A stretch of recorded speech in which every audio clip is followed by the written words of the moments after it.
जिसको लोगों ने समझ नहीं पाया।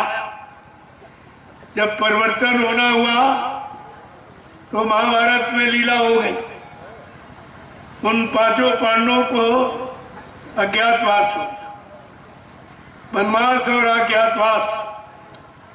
क्या अज्ञातवास में कई जमीन में समा गए थे?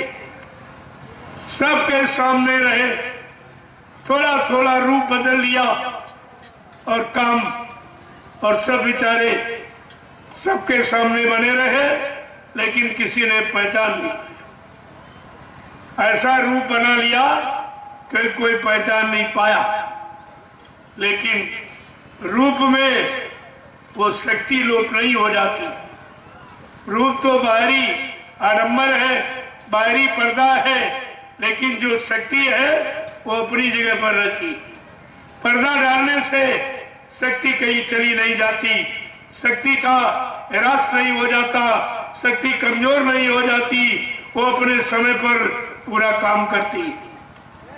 तो लोग नहीं समझ पाए। तो देखिए कितना बारीक काम।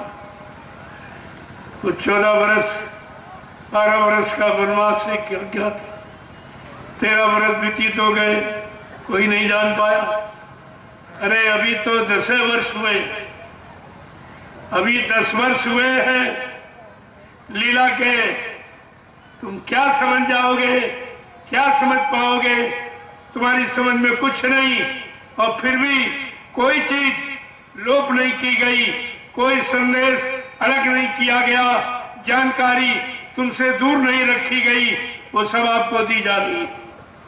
तो इस पर विचार करना चाहिए।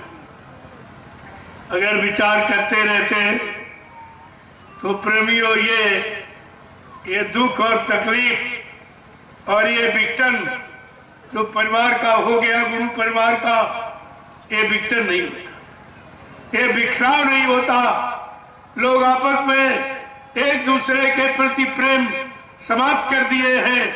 वो सत्संगी का रिश्ता भूल गए, गुरु भाई का रिश्ता भूल गए कि गुरु भाई का क्या व्यवहार होता, सत्संगी का सत्संगी के प्रति क्या व्यवहार होता। आपको ये भी बताया था, अगर गुरु भाई की बुराई करे तो गुरु भाई नहीं है। अगर टारधारी की बुराई करे, वो नकली टारधारी। इनसे होशियार और सावधान रखना। उसने गुरु के संकल्प में टाट को नहीं पहना, अपनी इच्छा से पहनी। इसमें तमाम अपनी इच्छा से पहने। 10, 11, 12 जून 1983 वोट क्लब पर जिसने गुरु के आदेश में टाट पहना है वो पक्का टाटधारी। और जिसने बीच में देखकर किसी के कहने समझाने पर वो बेचारे टाट की महिमा से अलग, उनको इसकी महिमा नहीं मालूम, क्योंकि गुरु के संकल्प में उन्होंने नहीं पहरा। इसलिए गुरु से उनका कोई प्रेम, गुरु से उनका कोई लगाव नहीं है। इसीलिए वो टाट पहरे हुए गुरु की निंदा करते।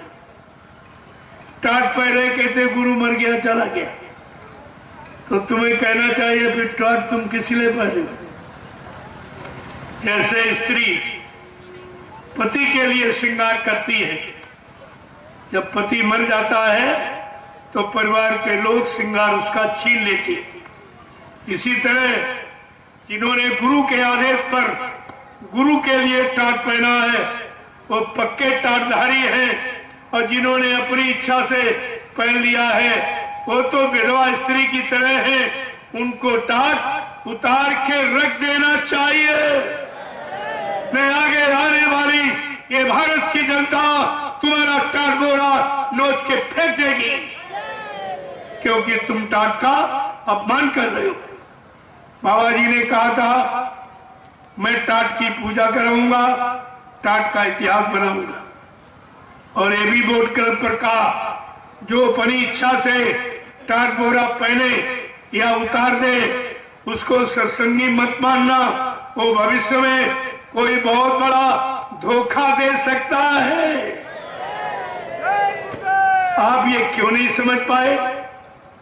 अपनी से हिस्सा से टाट बोरा उतार के फेंक दिया झटके में और झूठे मान सम्मान के लिए गुरु का बहाना बना लिया और गुरुवाई करने लगा। अरे तुम्हें यह सोचना चाहिए कि बाबा जी ने हमेशा यही सत्संग में कहा कि बच्चा सब कुछ बनना, शिष्य बनना, सच्चे मुरीद बन जाना, सच्चे भक्त बन जाना, लेकिन कभी गुरु मत बनना, ये काम मत करना। इसका बहुत बड़ा खामियाजा जो 7 जन्म आगे 7 जन्म पीछे जीव के पाप कर्मों को धोना जानता है वो गुरु बनेगा। वो गुरु